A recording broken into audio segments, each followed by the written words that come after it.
तो ल्यूकेमिया और लिम्फोमा सुनने में एक जैसे ही लगते हैं, लेकिन इन दोनों में खतरा भी अलग होता है और दोनों का इलाज भी अलग होता है। सबसे पहले जो ल्यूकेमिया होता है वो आमतौर पर खून और बोन मैरो का कैंसर होता है और इसके अंदर जो कैंसर के सेल्स होते हैं वो सीधा खून के अंदर फैल जाते हैं। इसके बाद अगर हम लिम्फोमा के बारे में बात करें तो लिम्फोमा आमतौर पर लिम्फ नोड्स का कैंसर होता है।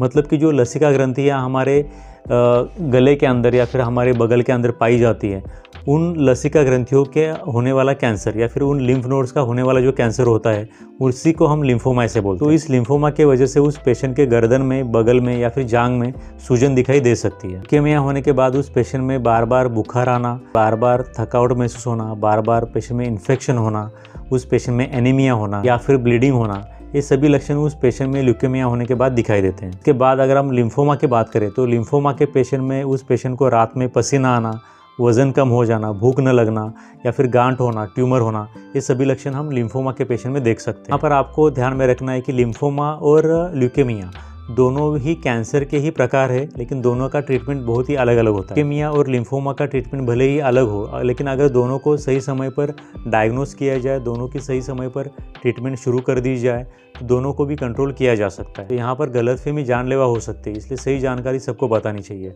Thank you very much.